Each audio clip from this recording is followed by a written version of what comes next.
మహారాజా మహారాజా రాజదర్బార్కు వెళ్ళడానికి ఆలస్యం అవుతోంది. ఎక్కడున్నారు మహారాజా?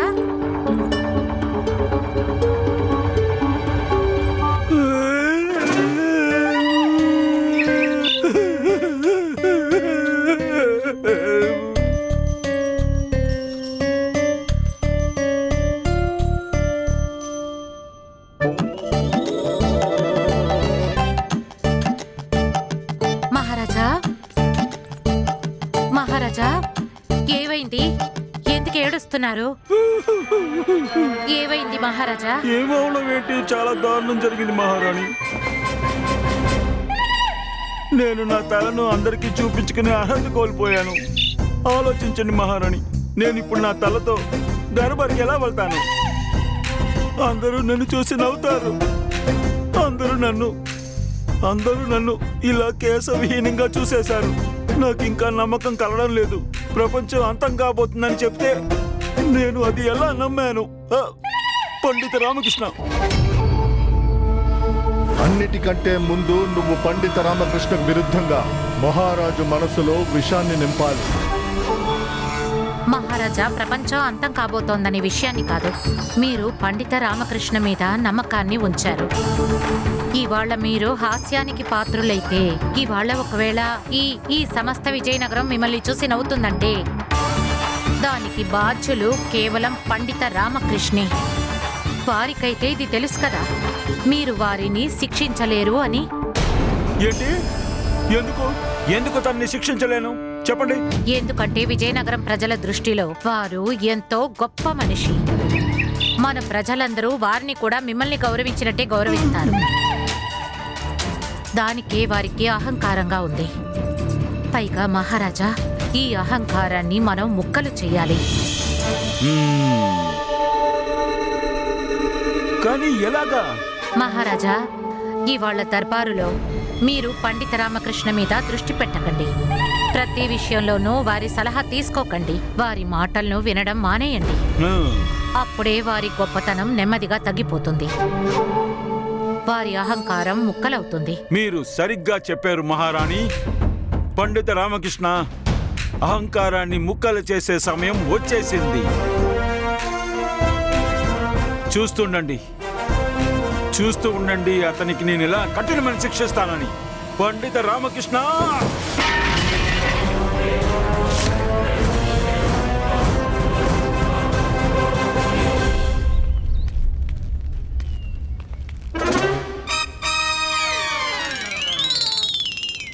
ఏమైంది? ఎందుకు మొహాలు తిప్పుకున్నారు? నన్ను గుర్తుపట్టలేదా? అరే, ఒకవేళ మౌనవ్రతం చేస్తున్నారేమో.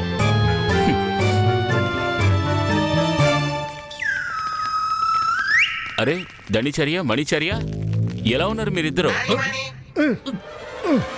అరే, ఏమైంది? అరే, పారిపోతున్నారేమిటి? ఏమైందో చెప్పండి. ఏమైంది? ఈరోజు నాతో మాట్లాడడం లేదేమిటి? అచ్చమ్మ, నాన్నలాగే ఉన్నాను. అయినా ఏమైంది?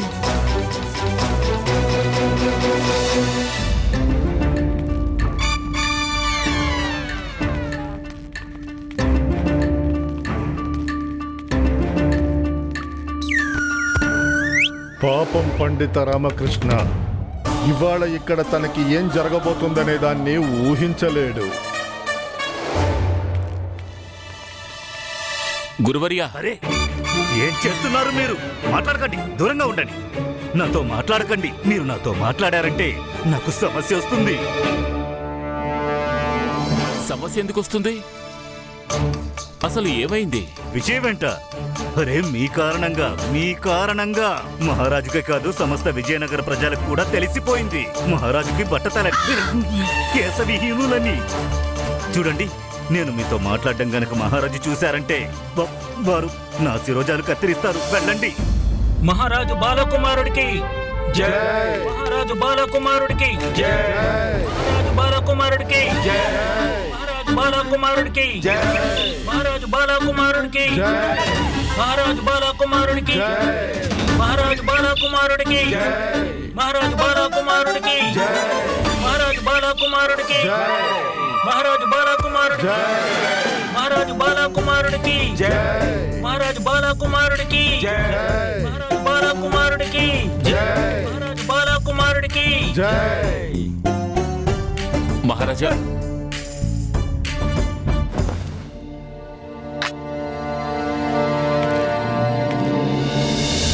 మహారాజు గారు చాలా క్రోధితులై ఉన్నారు. ఏం చేయాలి?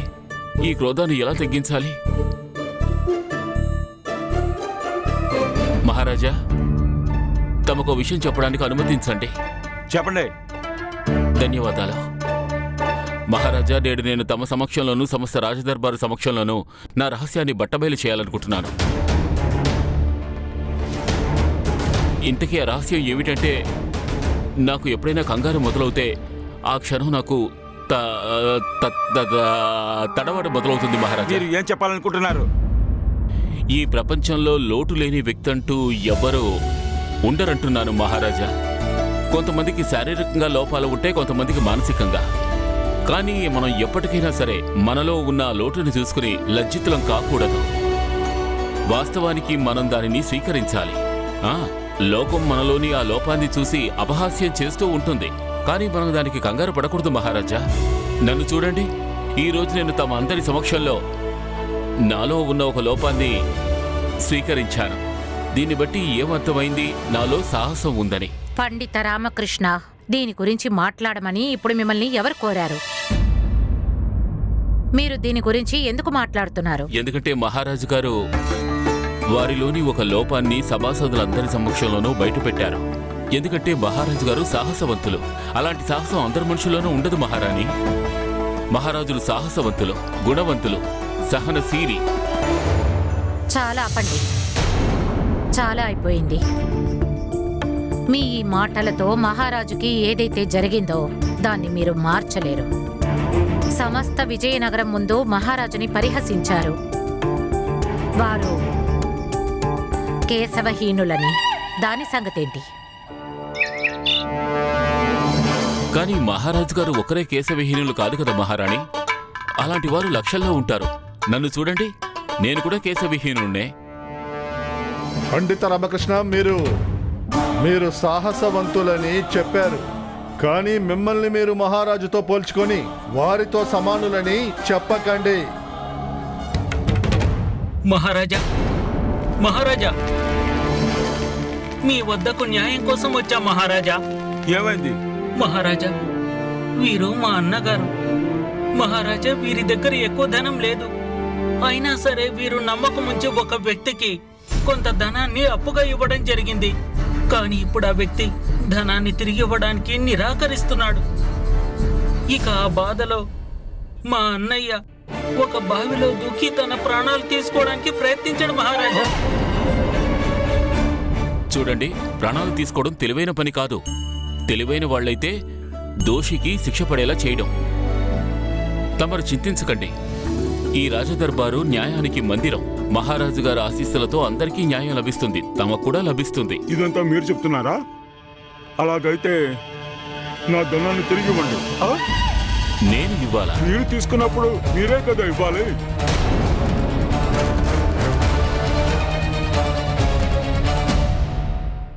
తమరేమంటున్నారు? మీ వద్ద నేను ఎప్పుడు తీసుకున్నాను? మహారాజా, నేను అబద్ధం చెప్పడం లేదు. తను నా సోదరుడు, ఇతను తెలిసినవాడు. వీళ్ళిద్దరూ దీనికి సాక్షులు. అవును మహారాజా, నా కళ్ళ ముందే పండిత రామకృష్ణ వీరి దగ్గర ధనాన్ని అప్పుగా తీసుకున్నారు.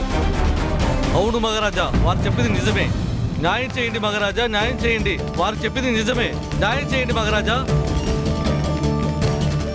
ఇప్పుడు మీరందరూ ఎవరు? మీకొచ్చిన సమస్య ఏంటో చెప్పండి. పండిత రామకృష్ణ మా దగ్గర డబ్బు అప్పుగా తీసుకున్నారు. 2 రోజులు తిరిగి ఇస్తానని చెప్పారు, కానీ ఇప్పుడు నిరాకరిస్తున్నారు. అవును మహారాజా, వీరిప్పుడు మమ్మల్ని గుర్తుపట్టడం లేదు. పైగా నన్ను బెదిరిస్తున్నారు. ఒకవేళ నేను తన్ని డబ్బడిగితే నాకు శిక్ష విధిస్తాడట. మహారాజా, వీరందరూ అసత్యం వచిస్తున్నారు.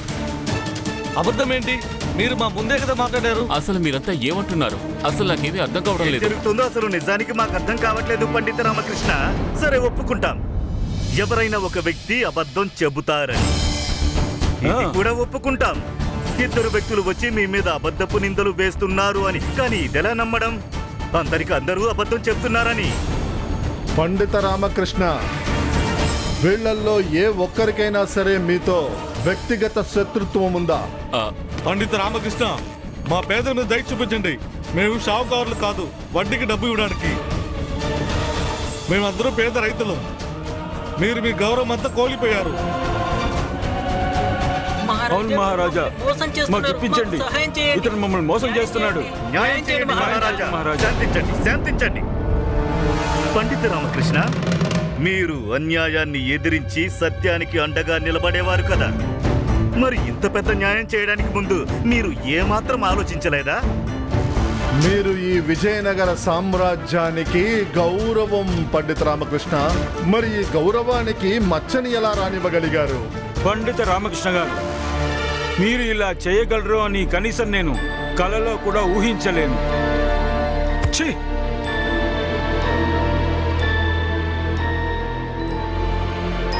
క్షమించండి మహారాజా, కానీ నిరూపణ అయ్యేంత వరకు అది సత్యమని చెప్పలేం కదా. ఎలాంటి వాడైనా తన నేరం నిరూపితమయ్యేంత వరకు దోషిగా భావించడు కదా. కనుక నన్ను నేరస్తునిగా భావించే ముందు నాకు కొంత అవకాశం కల్పించండి. నేను ఖచ్చితంగా నిర్దోషిని నిరూపిస్తాను. ఆ విధంగా నేను నిరూపించుకోలేకపోతే తమరు ఏ శిక్ష విధించినా నేను అంగీకరిస్తాను. పండిత రామకృష్ణ, మిమ్మల్ని మీరు నిర్దోషిగా నిరూపించుకోవడానికి మీకు సమయం కావాలి కదా. సరే, నేను మీకు 3 రోజులు గడువు ఇస్తున్నాను. మిమ్మల్ని మీరు నిర్దోషిగా నిరూపించగలిగితే అయితే చేయండి. ఒకవేళ 3 రోజుల తర్వాత మిమ్మల్ని మీరు నిర్దోషిగా నిరూపించలేకపోతే అప్పుడు మీరు శిక్షకి సిద్ధంగా ఉండండి. మహారాజు బాలా కుమారుడికి, మహారాజు బాలా కుమారుడికి, మహారాజు బాలా కుమారుడికి, మహారాజు బాలా కుమారుడికి, మహారాజు బాలా కుమారుడికి.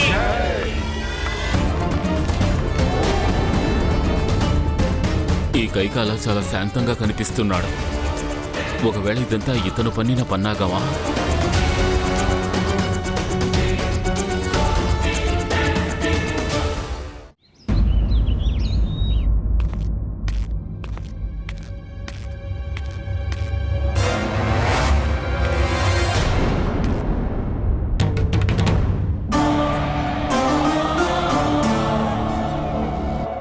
ఓ, అయితే దర్బార్లో ఆ విధంగా జరగడం వెనుక తమరున్నారా?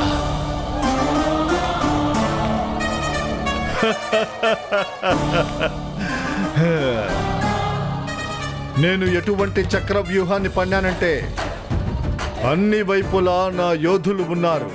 ఇక మధ్యలో నువ్వు. ఓ, అయితే ఈ చక్రవ్యూహంలో నా మీద నిందలు వేసిన వాళ్ళు కూడా మీ వాళ్లేనా? నిజమే, కానీ పూర్తిగా నిజం కాదు. అంటే ఇదంతా నేనే చేశాను అన్న మాట అయితే నిజమే, కానీ వాళ్ళందరూ అబద్ధం చెప్తున్నారన్నది నిజం కాదు. దర్బార్కి ఎంతమంది మనుషులైతే వచ్చారో వాళ్ళందరూ నిజమే చెప్పారు. కానీ అది నిజమేలా అవుతుంది? ఇంతవరకు నేను ఎవరి దగ్గర ఎప్పుడూ ధనం అప్పుగా తీసుకోలేదు. పొడుపు కథలని విప్పడంలో మీరు మహారథులు కదా. మరి ఈ పొడుపు కథని విప్పండి. ప్రకాండ పండిత, మహావిద్వాన్, అత్యంత తెలివైన వారు, ఈ పేర్లన్నిటితో మిమ్మల్ని పిలుస్తుంటారు కదా. మరి రండి, నేను చూస్తాను.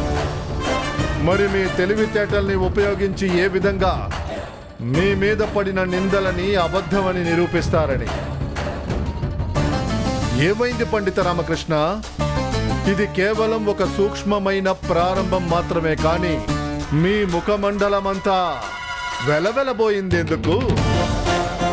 ఓర్పుని నశించకండి పండిత రామకృష్ణ. ఇంకా జరగాల్సింది చాలా ఉంది. అర్థమైందా? అర్థం కాలేదా?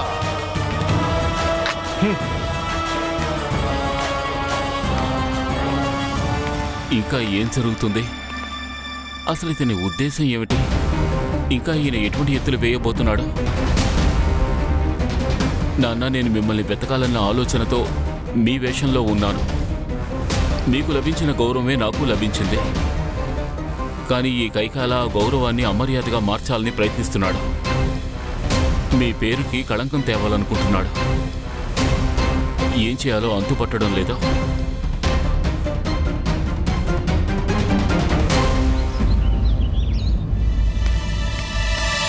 పండిత రామకృష్ణ ఇలాంటి పని చేస్తాడని అనుకోలేదు. అందరి దగ్గర డబ్బు తీసుకొని ఇప్పుడు ఇవ్వడానికి నిరాకరిస్తున్నారు. వారి మీద మన అందరి మనసులో ఎంతో మర్యాద ఉండేది, కానీ ఇప్పుడు లేదు. పండిత రామకృష్ణ గారు, నేనెందుకు మీ గురించి ఇటువంటి మాటలు వినాల్సి వస్తోంది? చూడు, నువ్వెంత అవాకయ్యావో నేను అంతే అయ్యాను. కానీ ఇదంతా అసత్యం. అది నేను నిరూపించి తీరుతాను. చెప్పండి దేవి, నాతో ఏవైనా పనుందా? మీరెందుకు ఇలా మాట్లాడుతున్నారు స్వామి?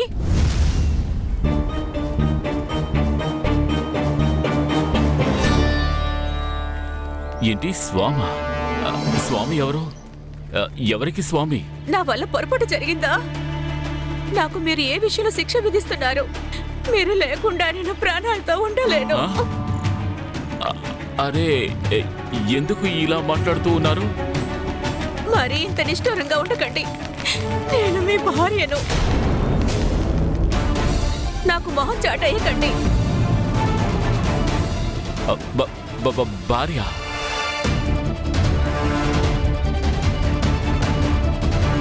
మీరెందుకు అలా అవకవుతున్నారు?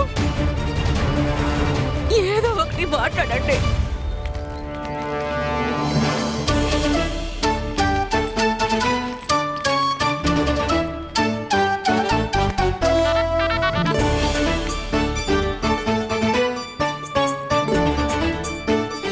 మీరెందుకు అలా పారిపోతున్నారు స్వామి? పారిపోవడం లేదు, అద్దం కోసం చూస్తున్నాను. నా ముఖం మరో మనిషిలా మారిపోయిందేమోనని చూసుకోవడానికి. ఎందుకంటే ఇక్కడ అందరూ నన్ను మరోలానే చూస్తూ ఉన్నారు. నా మీద నిందలు వేస్తున్నారు. నేను ఎటువంటి నిందలు వేయడం లేదు స్వామి. నేను మీకు గుర్తు చేస్తున్నాను. మీకు నాకు మందిరంలో వివాహం జరిగింది. మొన్నటి నుంచి మీరు మాయమైపోయారు. నేను మీకోసం వెతుక్కుంటూ ఇక్కడికి వచ్చాను. ఇదిగోండి, చూడమ్మా చెల్లై. మీరు నన్ను చెల్లమ్మ అంటున్నారా? మీ భార్యని మీరు చెల్లమ్మ అంటున్నారా? పంతులు గారు, పంతులు గారు, మీరైనా అడగండి. పంతులు గారు, తను ఏమంటోంది? హరి ఓం, హరి ఓం. ఈవిడ చెప్పేది నిజమే కదా? మీరిద్దరి వివాహాన్ని నేనే కదా దగ్గరుండి నడిపించాను.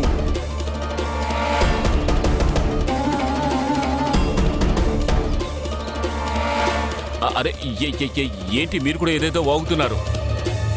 నాకు ముందుగానే వివాహం జరిగిందని తెలుసు కదా. అలాంటిది రెండో వివాహం ఎందుకు చేసుకుంటాను చెప్పండి. ఇదే ప్రశ్న నేను కూడా మిమ్మల్ని అడిగాను. మీరు వివాహితులు కదా, రెండో వివాహం ఎలా చేసుకుంటారని. అయితే అప్పుడు మీరు అన్నారు, పంతులు గారు మీ పనేంటో మీరు చూసుకోండి అని. మా ఇద్దరికి వివాహం చేయించండి అన్నారు. అందుకే చేయించాను. ఎంతో నమ్మకంగా చెప్తున్నారు. అంటే మా నాన్న కాదు, నాన్న అలాంటి పని చేయరు. అసలు వారు ఎక్కడున్నారో కూడా తెలియదు కదా. పంతులు గారు, మీకు పూర్తిగా నమ్మకం ఉందా? మీరు వీరికైనా వివాహం చేయించారు? హరి ఓం, హరి ఓం. దేవి అమ్రపాలి, ఎన్నో సంవత్సరాలుగా నేను అందరికీ వివాహం జరిపిస్తున్నాను. ఒక్కసారి ఎవరికైనా వివాహం చేస్తే వారిని నేను ఎప్పటికీ మర్చిపోను. ఇక వీరైతే పండిత రామకృష్ణ కదా, ప్రపంచంలో వీరొక్కరే కదా. కాదు అమ్రపాలి, నేను ఖచ్చితంగా ఎవరు వివాహం చేసుకోలేదు. ఇది అవశ్యం నాకు విరుద్ధంగా పన్నిన పన్నాగమే. మీరు మన వివాహాన్ని పన్నాగం అంటున్నారా? మీరు నన్ను మీ భార్యగా స్వీకరించి తీరాలి. అరే, అలా ఎలా స్వీకరిస్తాను? సరే, అయితే నేను రాజదర్బార్కి వెళ్తాను. మహారాజుని నాకు న్యాయం చేయమని అడుగుతాను. మీరే నా భర్తని నిరూపించి తీరుతాను.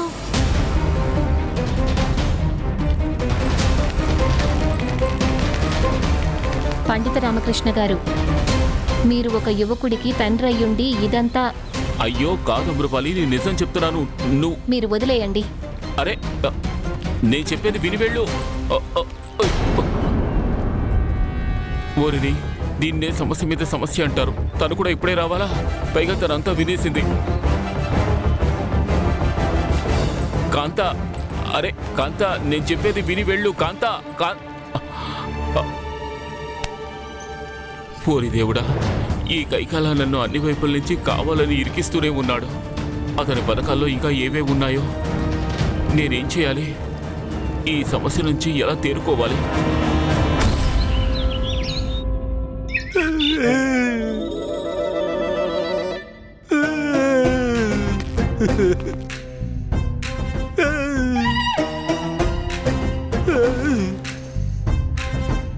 పండిత రామకృష్ణ, నేను మిమ్మల్ని ఎప్పటికీ క్షమించను.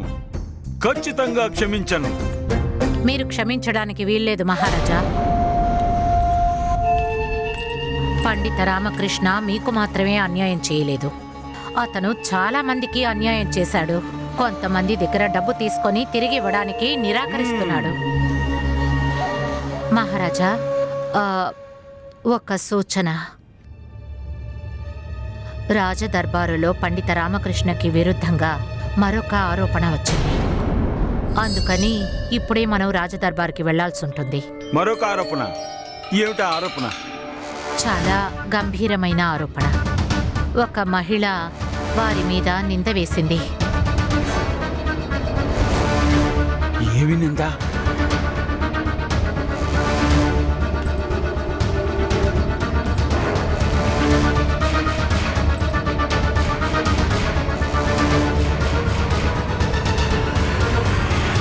ఏంటి? ఇద్దరు భార్యల, 2 వివాహాల? పండిత రామకృష్ణ, ఇప్పుడు నేను ఎలా బుద్ధి చెప్తాను అంటే, మీరు నన్ను అవమానించారు పండిత రామకృష్ణ. మిమ్మల్ని ఎలా శిక్షిస్తాను అంటే నేను మిమ్మల్ని కేశవిహీనులు చేయాలని శిక్షిస్తాను. ఇదే సరైనది. మహారాజా, పండిత రామకృష్ణకి ముందుగానే కేశములు లేవు. మహారాణి, అతని పిలకలు కత్తిరిస్తాను. అప్పుడు వారు పూర్తిగా కేశవిహీనులు అవుతారు. మహారాజా, ఆ మాత్ర శిక్ష వల్ల ఏం లాభం? పండిత రామకృష్ణ చేసిన అపరాధము చాలా పెద్దది. వారికి వీలైనంత కఠిన శిక్ష మీరు విధించాలి. మీరు చెప్పింది పూర్తిగా నిజం మహారాణి. పండిత రామకృష్ణకి వీలైనంత కఠినమైన శిక్ష విధించాలి. చూస్తూ ఉండండి, వారికి దర్బార్లో ఎలాంటి శిక్ష విధిస్తాను.